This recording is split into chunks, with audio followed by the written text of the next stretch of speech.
নমস্কার। আশা করি আপনারা সকলেই খুব ভালো আছেন। আমার চ্যানেল কথামৃতে আপনাদের সকলকে আবারও স্বাগত জানাই। আপনারা শুনছেন শ্রীমকথিত শ্রী শ্রী রামকৃষ্ণ কথামৃত। ভক্ত সঙ্গে শ্রীরামকৃষ্ণ। শ্রী শ্রী অন্নপূর্ণা পূজা উপলক্ষে ভক্ত সঙ্গে সুরেন্দ্র ভবনে। সুরেন্দ্রর বাড়ির উঠানে ঠাকুর শ্রীরামকৃষ্ণ সভা আলো করিয়া বসিয়া আছেন। অপরাহ্ন বেলা ৬টা হইল। উঠান হইতে পূর্বাশ্ব হইয়া ঠাকুর দালানে উঠিতে হয়। দালানের ভিতর সুন্দর ঠাকুর প্রতিমা। মার পাদপদ্মে জবা, বিল্ব, গলায় পুষ্পমালা। মাও ঠাকুর দালান আলো করিয়া বসিয়া আছেন।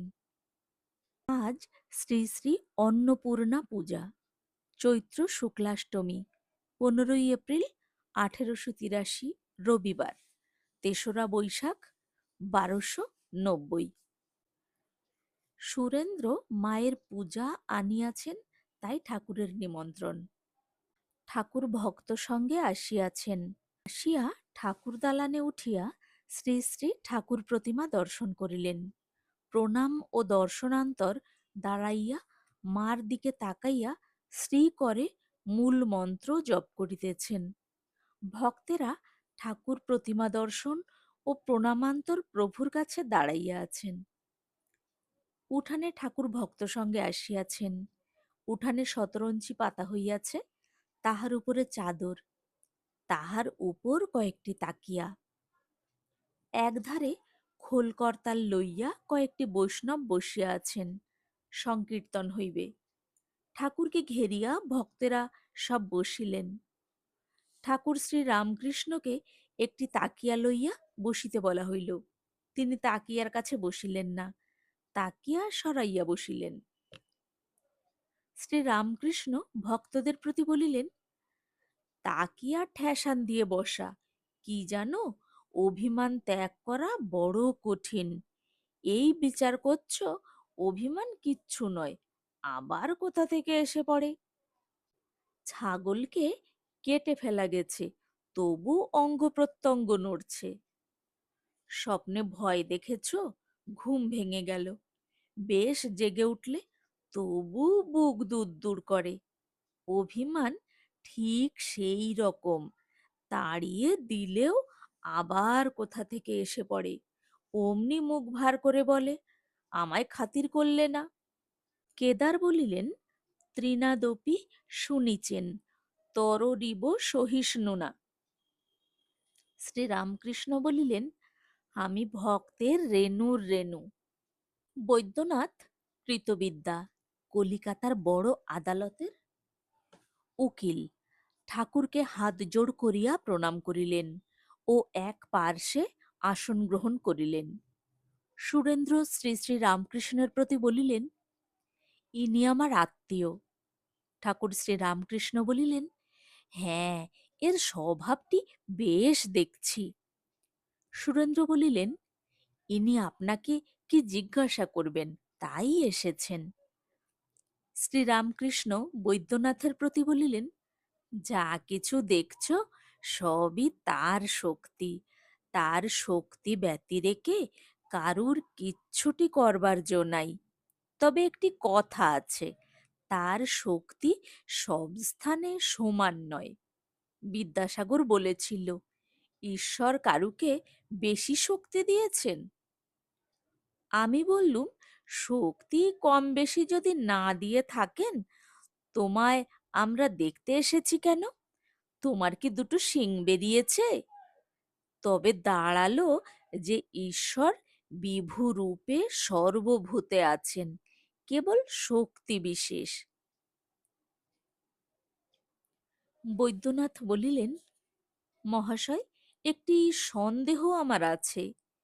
এই যে বলে ফ্রি উইল, অর্থাৎ স্বাধীন ইচ্ছা, মনে করলে ভালো কাজও করতে পারি, মন্দ কাজও করতে পারি, এটা কি সত্য? সত্যই কি আমরা স্বাধীন? শ্রীরামকৃষ্ণ বলিলেন, সকলই ঈশ্বরাধীন, তারই লীলা। তিনি নানা জিনিস করেছেন, ছোট, বড়, বলবান, দুর্বল, ভালো, মন্দ, ভালো লোক, মন্দ লোক, এ সব তার মায়া, খেলা। এই দেখো না, বাগানের সব গাছ কিছু সমান হয় না। যতক্ষণ ঈশ্বরকে লাভ না হয়, ততক্ষণ মনে হয় আমরা স্বাধীন। এ ভ্রম তিনিই রেখে দেন, তা না হলে পাপের বৃদ্ধি হতো, পাপকে ভয় হতো না, পাপের শাস্তি হতো না। যিনি ঈশ্বর লাভ করেছেন তার ভাব কি জানো? আমি যন্ত্র, তুমি যন্ত্রী, আমি ঘর, তুমি ঘরণী, আমি রথ, তুমি রথী। যেমন চালাও তেমনই চলি, যেমন বলাও তেমনই বলি। ঈশ্বর দর্শন কি একদিনে হয়? সাধুসঙ্গ প্রয়োজন। শ্রীরামকৃষ্ণ বলিলেন, তর্ক করা ভালো নয়, আপনি কি বলো? বৈদ্যনাথ উত্তরে বলিলেন, আজ্ঞে হ্যাঁ, তর্ক করা ভাবটি জ্ঞান হলে যায়। শ্রীরামকৃষ্ণ বলিলেন, থ্যাংক ইউ। সকলে হাস্য করিয়া উঠিলেন। তোমার হবে। ঈশ্বরের কথা যদি কেউ বলে, লোকে বিশ্বাস করে না। যদি কোনো মহাপুরুষ বলেন, আমি ঈশ্বরকে দেখেছি, তবুও সাধারণ লোকে সেই মহাপুরুষের কথা লয় না। লোকে মনে করে, ও যদি ঈশ্বর দেখেছে, আমাদের দেখিয়ে দিক। কিন্তু একদিনে কি নারী দেখতে শেখা যায়? বৈদ্যের সঙ্গে অনেক দিন ধরে ঘুরতে হয়, তখন কোনটা কফের, কোনটা বায়ুর, কোনটা পিত্তের নাড়ি বলা যেতে পারে। যাদের নাড়ি দেখা ব্যবসা, তাদের সঙ্গ করতে হয়। সকলে আবার হাস্য করিয়া উঠিলেন। অমুক নম্বরের সুতা, যে সে কি চিনতে পারে? সুতার ব্যবসা যারা করে, তাদের দোকানে কিছুদিন থাকো, তবে কোনটা 40 নম্বর, কোনটা 41 নম্বরের সুতা ঝাঁ করে বলে দিতে পারবে। ভক্ত সঙ্গে সংকীর্তনানন্দে সমাধি মন্দিরে। এইবার সংকীর্তন আরম্ভ হইবে। খোল বাজিতেছে, গোষ্ঠ খোল বাজাইতেছে। এখনো গান আরম্ভ হয় নাই। খোলের মধুর বাজনা, গৌরাঙ্গ মণ্ডল ও তাহাদের নাম সংকীর্তন কথা উদ্দীপন করে। ঠাকুর ভাবে মগ্ন হইতেছেন। মাঝে মাঝে খুলির দিকে দৃষ্টি নিক্ষেপ করিয়া বলিতেছেন, আ মরি, আ মরি, আমার রোমাঞ্চ হচ্ছে। গায়কেরা জিজ্ঞাসা করলেন, কিরূপ পদ গাহিবেন? ঠাকুর শ্রী রামকৃষ্ণ বিনীতভাবে বলিলেন, একটু গৌরাঙ্গের কথা গাও। কীর্তন আরম্ভ হইল। প্রথমে গৌরচন্দ্রিকা, তৎপরে অন্য গীত। লাখো বান কাঞ্চন যিনি, রসে ঢর ঢর গোরা মোজাং নিছনি। কি কাজ শরদ কোটি শশী, জগৎ করিলে আলো গোরা মুখের হাসি। কীর্তনে গৌরাঙ্গের রূপ বর্ণনা হইতেছে।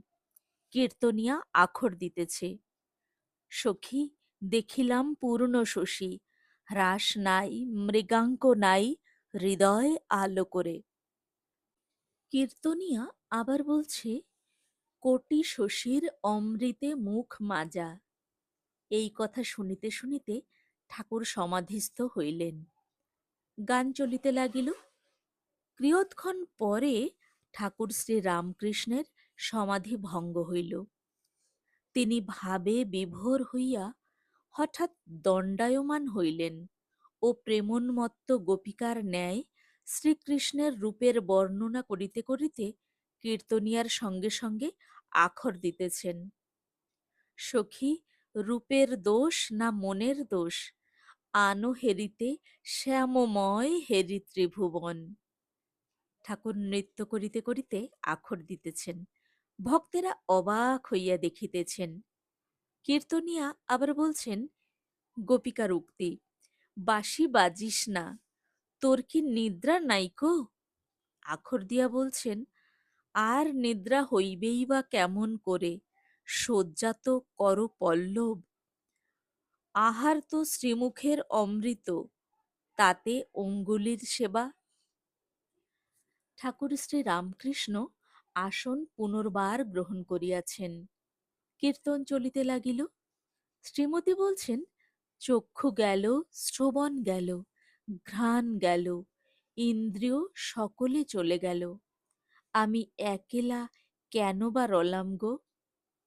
শেষে শ্রী রাধাকৃষ্ণের মিলন গান হইল, ধ্বনিমালা গাথে শ্যাম গলে দোলাইতে, এমন সময়ে আইল সম্মুখে শ্যাম গুণমণি।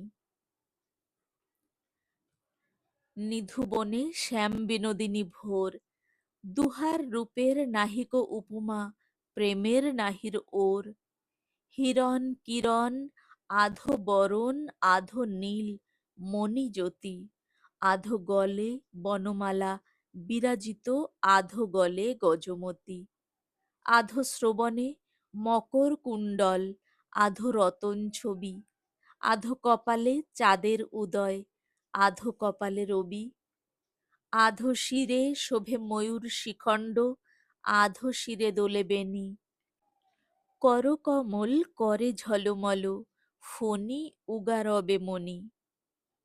কীর্তন থামিল।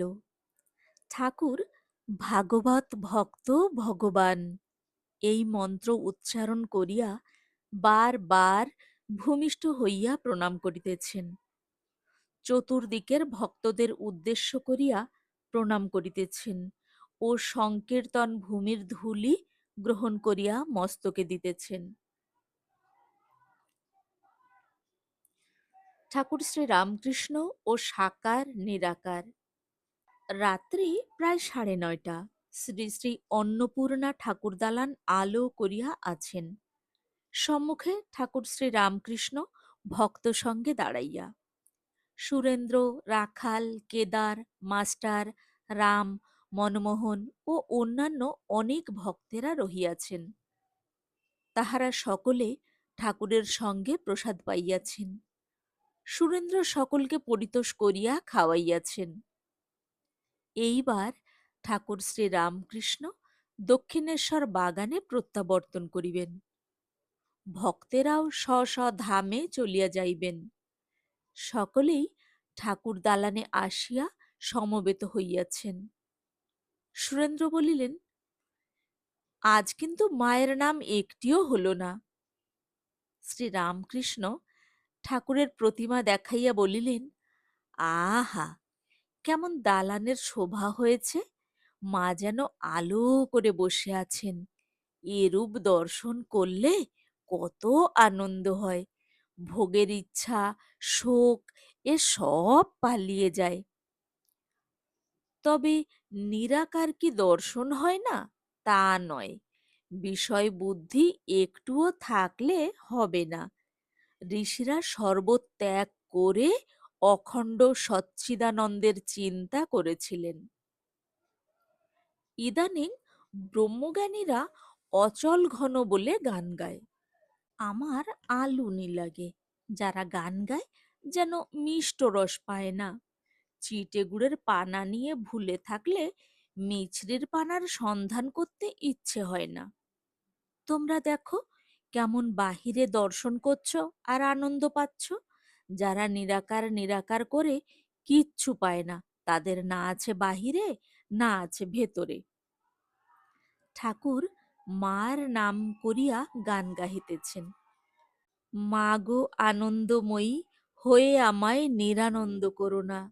ও দুটি চরণ বিনা আমার মন অন্য কিছু আর জানে না। তপন তনয় আমায় মন্দ কয়, কি দোষে তা তো জানি না। ভবানী বলিয়ে ভবে যাব চলে, মনে ছিল এই বাসনা। আকুল পাথারে ডুবাবে আমারে, স্বপনেও তা জানি না। অহর্নিশি শ্রী দুর্গা নামে ভাসি, তবু দুঃখ রাশি গেল না। এবার যদি মরি, ও হর সুন্দরী, তোর দুর্গা নাম কেউ আর লবে না। আবার গাহিতেছেন, বল রে বল শ্রী দুর্গা নাম, ওরে আমার আমার মন রে, দুর্গা দুর্গা দুর্গা বলে পথে চলে যায়। শূল হস্তে শূলপাণি রক্ষা করেন তাই। তুমি দিবা তুমি সন্ধ্যা, তুমি সে যামিনী, কখন পুরুষ হও মা, কখনো কামিনী।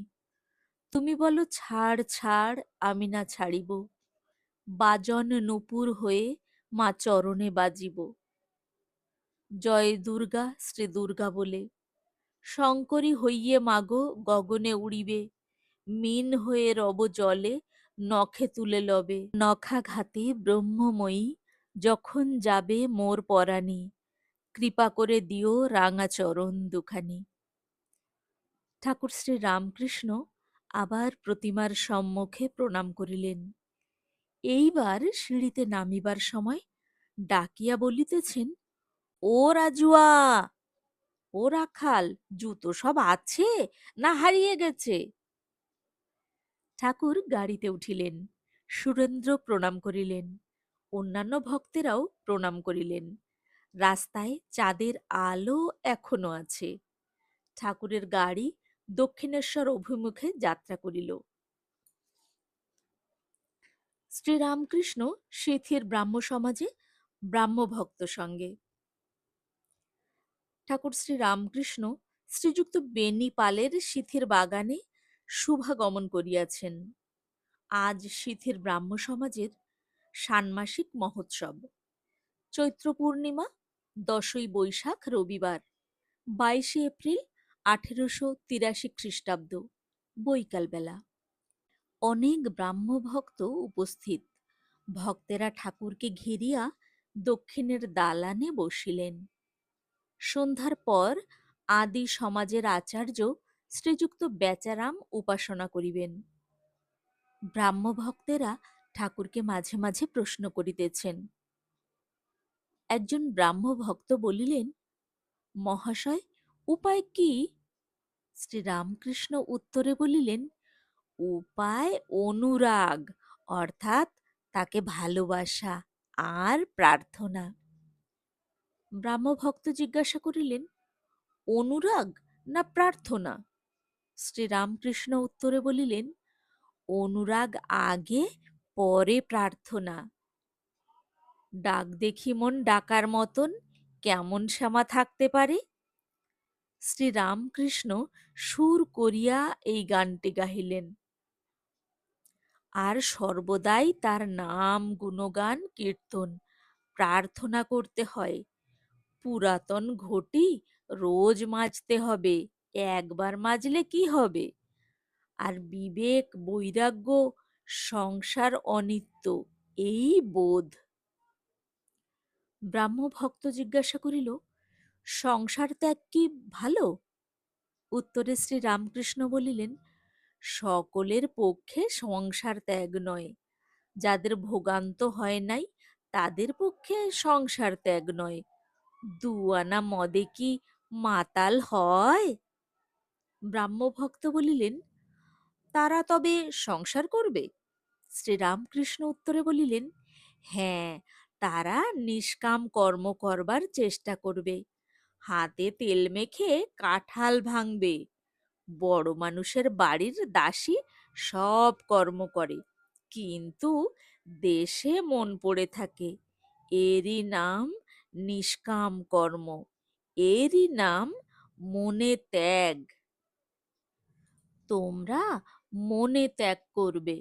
সন্ন্যাসী বাহিরের ত্যাগ আবার মনে ত্যাগ দুই করবে। ব্রাহ্ম ভক্ত ও ভোগান্ত, বিদ্যারূপিণী স্ত্রীর লক্ষণ। বৈরাগ্য কখন হয়? ব্রাহ্মভক্ত জিজ্ঞাসা করিলেন, ভোগান্ত কিরূপ? শ্রীরামকৃষ্ণ উত্তরে বলিলেন, কামিনী কাঞ্চন ভোগ, যে ঘরে আচার তেঁতুল আর জলের জ্বালা, সে ঘরে বিকারের রোগী থাকলে মুশকিল।